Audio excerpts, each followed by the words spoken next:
Harrowing images of a full-scale Russian invasion have been coming out of Ukraine as Ukrainians try to make sense of the death and destruction in their country.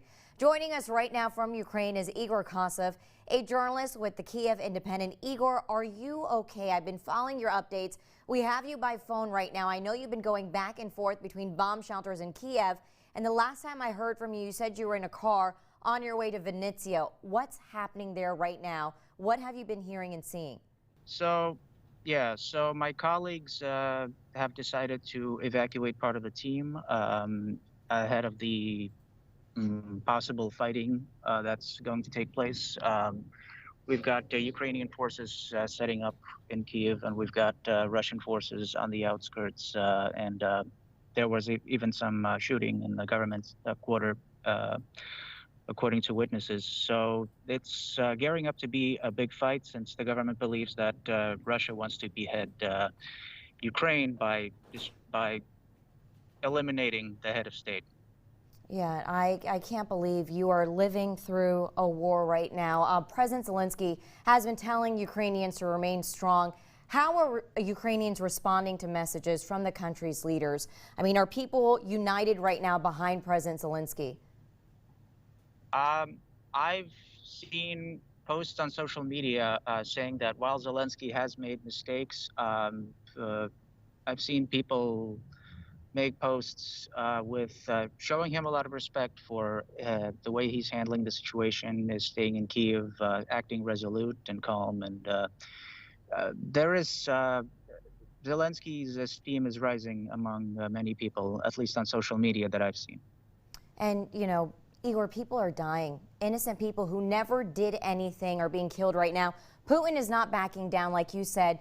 Do you and Ukrainians think the U.S. and European Union should do more? How are people feeling about the response from the international community as you're living through this war?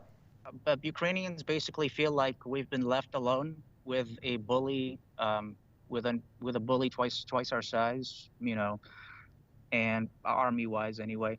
And it just feels like the world's like, well, it sucks to be you. We support you. You know, here's some weapons, but you know, no, we're not going to institute a no-fly zone. We're not going to go in and support you.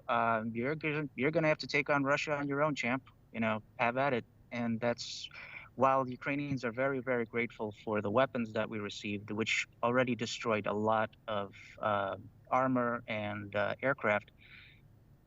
They're still feeling a bit, you know, like they've been kind of left to face Russia all on their own, and Ukrainians understand that no one's going to do it except them. Can you talk to us about the fight now? I mean, was there any preparation before, but now getting the arms and fighting? I mean, these people, did they know that this was going to happen? Did they prepare before in terms of a military assault? I think a lot of people in Ukraine were prepared for something like this to happen, but many people that I've spoken to personally thought it was the less likely scenario that this full-scale invasion, World War II style invasion, you could say, would go forward. Many were expecting saber rattling, hybrid warfare, maybe a regional escalation in Donbass, and a lot of people, including Zelensky, downplayed the possibility of Russia doing a full-scale assault against pretty much all of Ukrainian territory.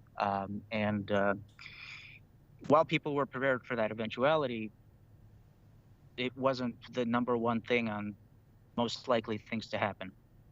Was there hope that this wasn't going to happen?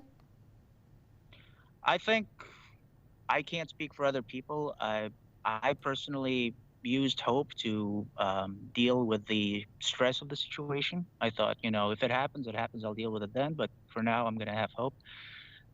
That was my personal coping strategy, and I'm sure some other people had it as well. How do Ukrainians, what do they think of President Putin right now, just coming in and trying to ruin their sovereignty? They're pissed. They're very angry, and they're determined to not let him. And they're going to do whatever it takes to maintain their freedom and sovereignty from Russia. And people are joining up and en masse with territorial defense. People are being given weapons.